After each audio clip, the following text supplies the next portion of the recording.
Caríssimos amigos, mais uma vez estamos aqui para analisar um capítulo da obra Caminho, Verdade e Vida, de Emmanuel, psicografado por Francisco Cândido Xavier. Hoje, vamos fazer uma reflexão sobre o item 64, intitulado O Tesouro Maior.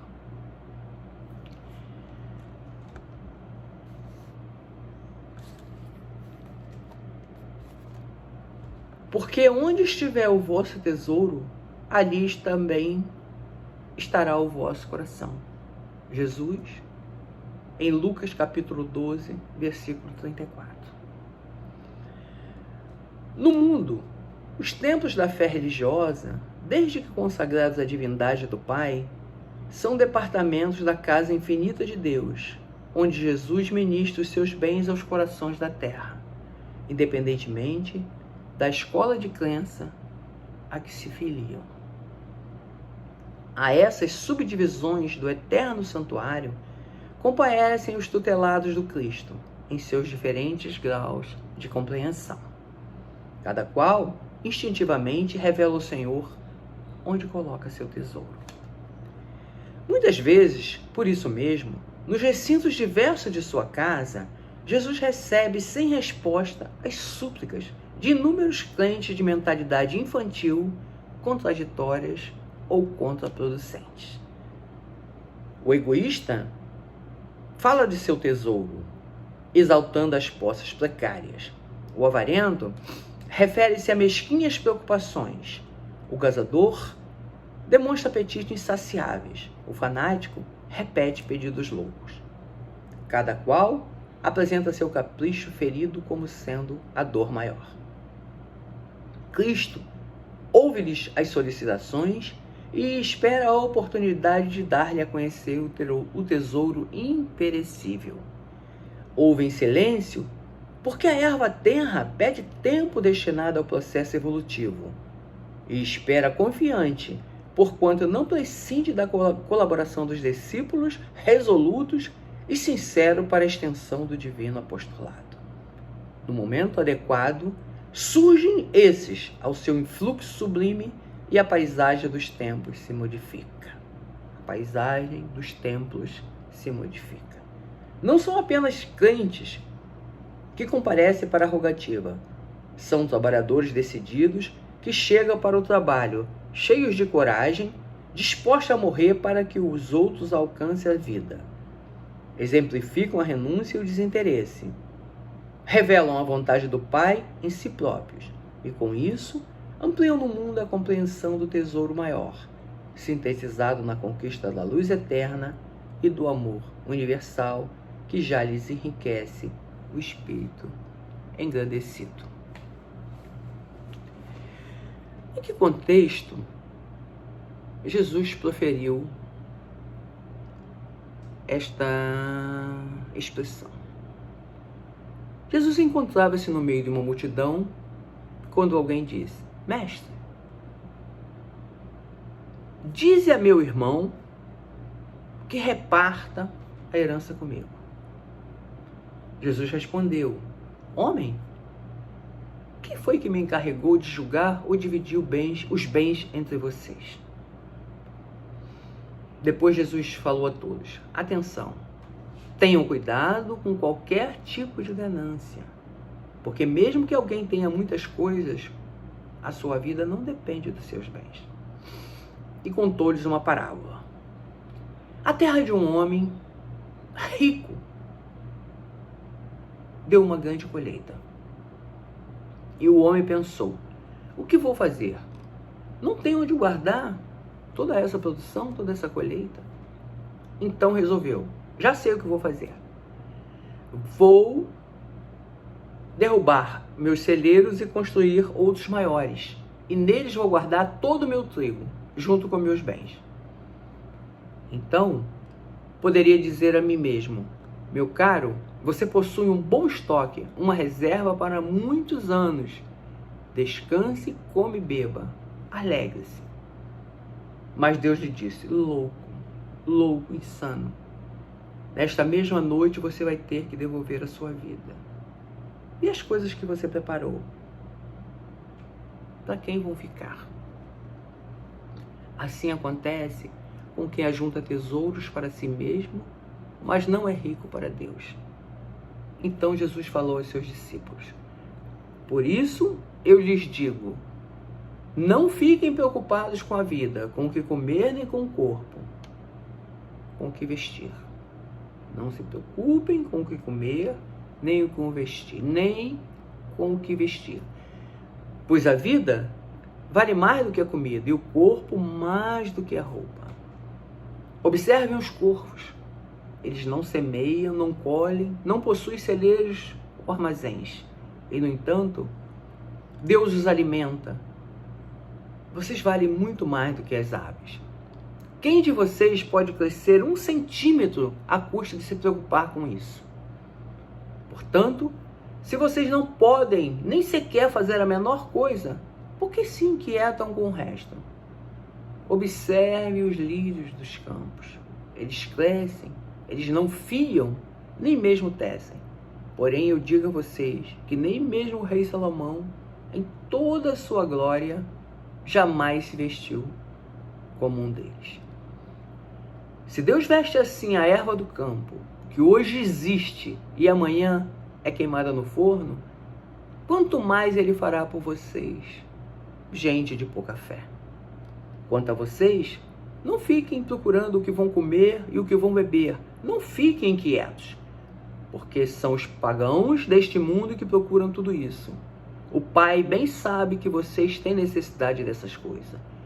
Portanto, busquem o reino dele e Deus dará a vocês essas coisas em acréscimo. Não tenham medo.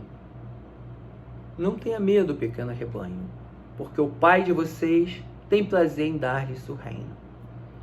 Vendam os seus bens e deem o dinheiro em esmola.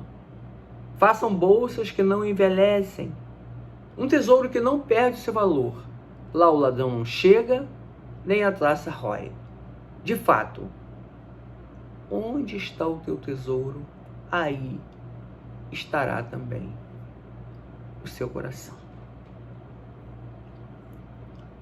Tesouro. Existem muitas no nosso vernáculo. Existem algumas definições para a palavra tesouro. Na própria Bíblia encontramos várias referências à palavra tesouro com sentidos diversos. O que é tesouro? Tesouro é um conjunto de riquezas de qualquer tipo. Por exemplo, dinheiro, joias, pedras e metais preciosos. Na Bíblia, Jesus fala diversas vezes sobre as riquezas deste mundo e os perigos dela. No versículo que inicia o capítulo 64, aprendemos que em nosso coração está o nosso tesouro. Ou seja, aquilo que mais gostamos ou que temos mais estima é o nosso verdadeiro tesouro. E nesse tesouro investimos tempo e dedicação. O tesouro pode ser nossas paixões, nossos desejos carnais, nossos bens materiais, nosso trabalho, enfim, qualquer coisa que preencha o vazio que há em nosso coração. Entretanto, não devemos nos preencher e ajuntar os tesouros deste mundo, que é corruptível e passageiro, mas sim ajuntarmos tesouros no céu. Devemos ter Deus como tesouro em nossas vidas.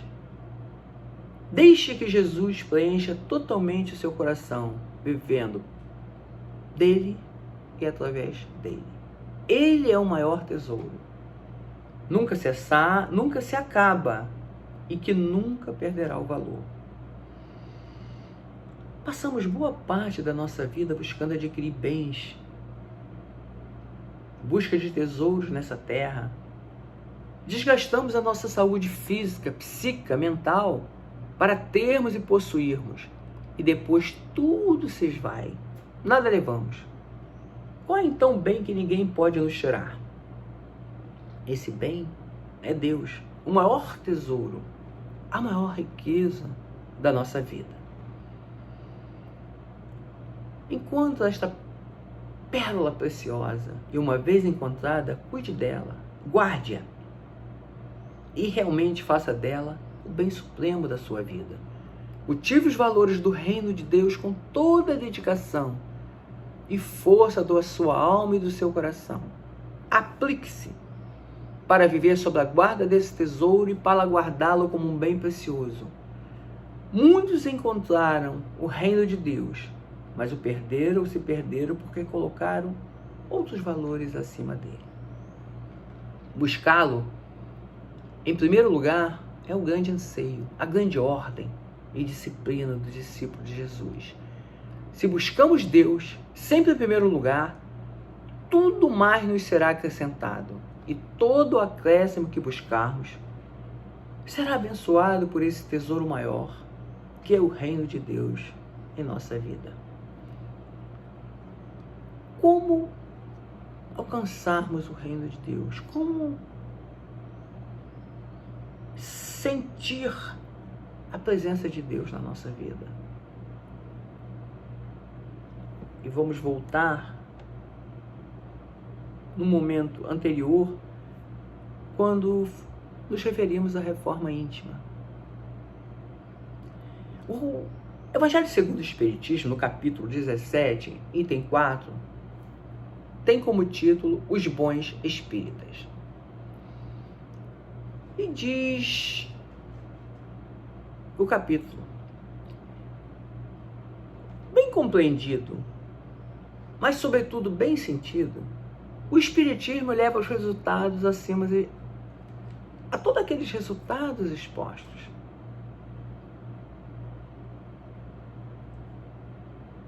Aqueles resultados que podem caracterizar o verdadeiro espírita, o verdadeiro servo de Deus, o verdadeiro cristão,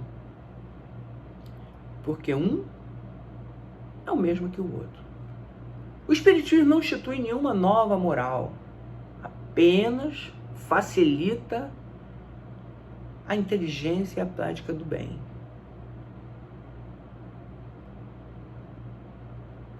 Facultando fé inabalável e esclarecida aos que duvidam ou vacilam. Muitos, entretanto, dos que acreditam nos fatos das manifestações, não lhe apreendem as consequências, nem o alcance moral, ou se os apreendem, não os aplicam a si mesmo. A que atribui isso? Alguma falta de clareza da doutrina? Não há falta de clareza da doutrina, pois que ela não contém alegorias, nem figuras que possam dar lugar a falsas interpretações. A clareza é da sua essência mesma e é de onde lhe vem toda a força, porque o faz ir direto à inteligência. Nada tem de misteriosa e seus iniciados não se acham de posse de qualquer segredo oculto a qualquer pessoa.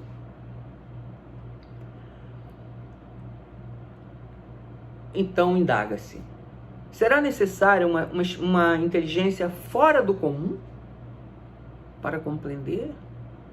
Não. Tanto que há homens de notória capacidade que não a compreendem. Ao passo que inteligências vulgares,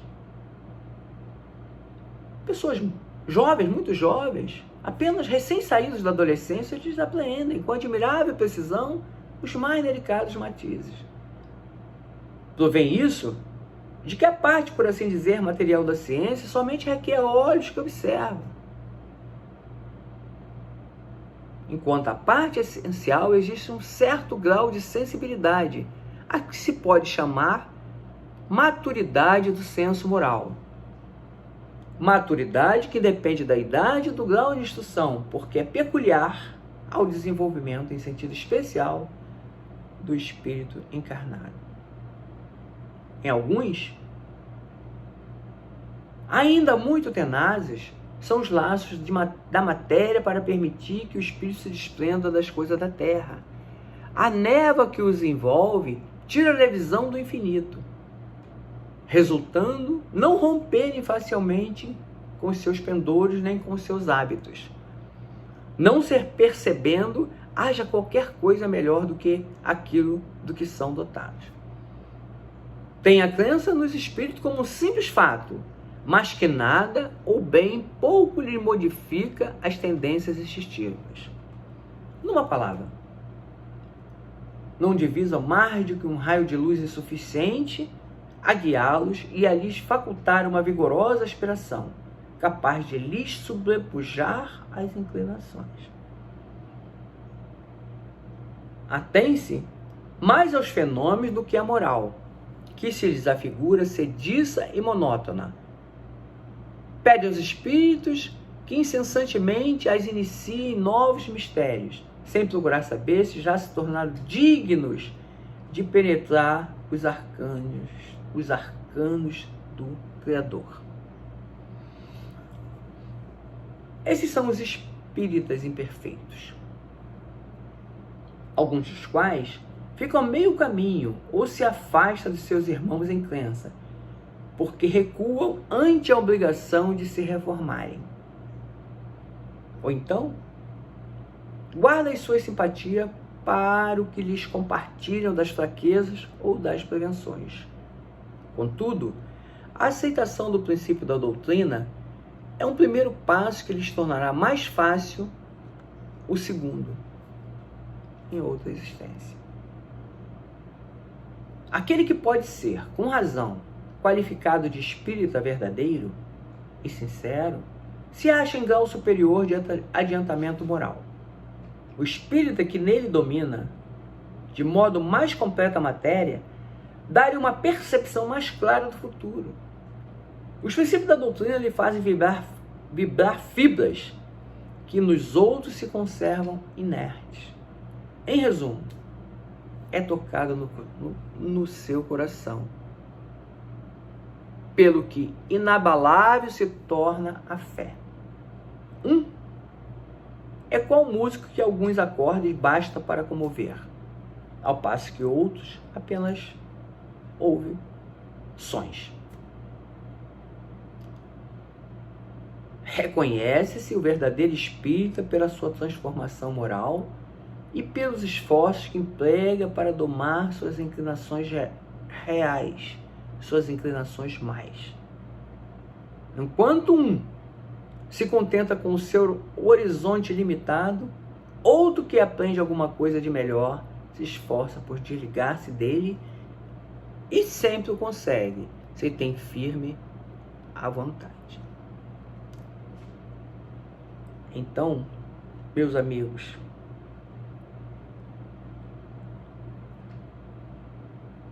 a reforma íntima, o entendimento dos ensinamentos do Evangelho, quando tocar o nosso coração, nos fará entender que aí está o nosso tesouro. Aí se encontra o nosso tesouro. A crença firme e inabalável no Evangelho de Jesus. Na obra Perante Jesus, nos diz Emmanuel em Psicografia de Chico Xavier, no capítulo 13. Muito fácil convencer-se alguém da verdade do Senhor, transformando a vida dos companheiros. Muito difícil, porém, converter-se ao Senhor de verdade, renovando a própria vida. O homem, apenas convencido, pode construir maravilhosos templos para o culto religioso e morrer desabrigado, orientar o combate aos inimigos da humanidade e permanecer possuído por terríveis adversários de si mesmo. Distribuir benefícios incontáveis e atingir o fim da experiência terrestre em angustiosa fome do coração. Acender inúmeras lâmpadas no caminho e entregar-se à morte às escuras. Receber prodigiosos dons do céu e estendê-los aos semelhantes, persistindo em asfixiante cegueira no campo íntimo. O homem somente convencido derruba sem construir, critica sem cooperar, discute sem esclarecer, exige de todos sem auxiliar a ninguém, hostiliza o bem provável sem edificar o bem positivo. Muito perigoso convencer-se quanto à verdade espiritual pelo raciocínio, sem converter-se a ele pelo coração. Muitos chamados, poucos escolhidos. Muitos se convencem, poucos se convertem. Somente um homem verdadeiramente convertido a Jesus adquire suficiente poder para desligar-se de domínios do eu, buscando o reino de Deus. O Evangelho de Lucas salienta com vigor a necessidade de uma opção radical, definitiva e típica do discípulo de Jesus. O verdadeiro bem é Deus Pai. É Ele que deve ocupar inteiramente o coração do cristão, conforme o exemplo do próprio Jesus. Essa escolha exclusiva traz consigo o abandono confiante no seu amor e a possibilidade de o discípulo se tornar realmente rico, porque filho de Deus e herdeiro do seu reino. É uma questão de liberdade, de não permitir que sejamos possuídos pelos bens materiais, mas ao contrário, que nos tornemos realmente os seus patrões. Convém aqui enfatizar que não é a existência dos bens materiais que sofre reprovação, é um mau uso dos bens materiais que deve ser criticado. Bem feito. A riqueza material pode ocupar o coração e gerar uma crescente ânsia de possuir ainda mais. Pode causar uma verdadeira dependência.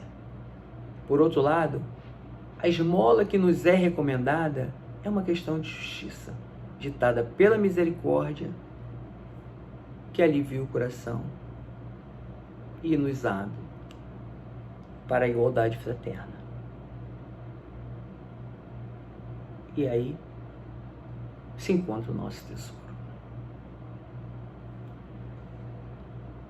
Meus amigos, busquemos, como diz aqui o início do texto, busquemos o nosso tesouro,